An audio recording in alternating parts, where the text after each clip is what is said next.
has been a little while, but here I am. It's taken me a few months to kind of collect my thoughts about Persona 5 The Royal. I played the Japanese version. As it should be obvious, I'm not really big enough or whatever to obtain a review copy of this game in English, so my thoughts are going to be consistently on the Japanese version. Now, to make something clear, I used translators to play this game. I used Google Translate. I used the app where you can kind of scan with your camera. It's actually super useful. It doesn't mean that everything was translated properly, but for the most part, it gave me a general gist of what was going on. And that was enough for me, since I've played the original Persona 5-6 times. So I got a pretty good idea of what's going on, even for the news story. With that in mind, this review will be as spoiler-free as I can possibly make it, and still get my points across.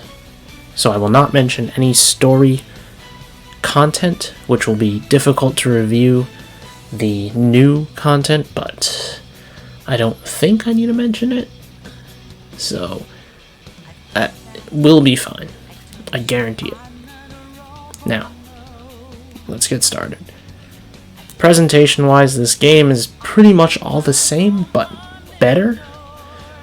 It's a beautiful game with just the perfect mesh of perfect art style, and they just roll with that art style consistently. All the visuals, the menus, everything, it's really nice when it comes all together.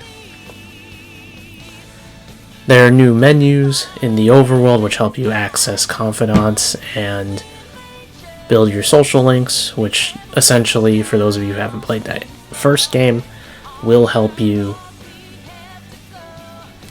gain kind of passive skills in fights, or maybe not even passive, so some of them are actives. It'll help you in the other world while you're also in the real world.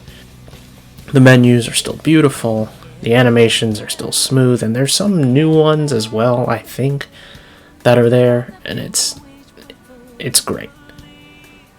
Visually, this game is fantastic. The new music is great. A lot of it is on par, and if not better, than the original soundtrack, in my opinion. And good news, Memento's music is not as monotonous and boring as it was before. Gameplay-wise, there's a lot of new changes, a lot of things that improve on some of the stuff in the base game, like baton passes restore HP and SP. There are new personas that you can obtain and fight and fuse. Guns refresh after each fight, making them more of a tool you can use in battle and not just for simple and conservative use. The grappling hook makes dungeons feel fresh, and the new dungeon layouts help keep things interesting as well. There are also in the Japanese game they were called Ishi. I think in this they're called wills in English release, but you collect 3 of them per each dungeon, and they're in semi-hidden areas, but together they make accessories and things like that give you different skills. It's really useful. Boss fights are also revamped, though we won't really get into that to avoid spoilers, and the challenge battles are a fun new addition as well. The game's still turn-based, but it's flashy enough that it's still fun and visually stunning to look at. The new story arc and characters are enjoyable. I really liked it. I had a blast playing through it, and it was great. All the new content's pretty good in my opinion, and the first 2 semesters are just as good. Now, the new story arc amounts to about 20 hours of content. Now, if you're not counting the time I took spending with people and social links, that's an entirely different part of the game. So overall, probably somewhere around 20 to 30 hours worth of content. That's new versus the previous game, or Persona 5 Vanilla. And then there's the new area, which has a lot of new things to do. And like, you can play darts, and it's an actual mini game, and there are ways to access new skills for each of your party members. I can't say too much because I don't want to spoil anything.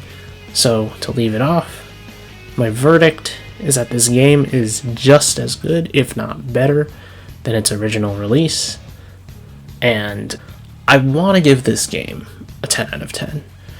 But I need to entail what that means, and it's that this game is up there. Like, it's pretty much the most solid game I have played in a really long time, outside of the original game. It takes the original and improves on it. The only iffy part I have is the $60 price tag. I think it's worth it, but some other people might not. But take it that I hold this series in high regard. That is all. Thanks for watching.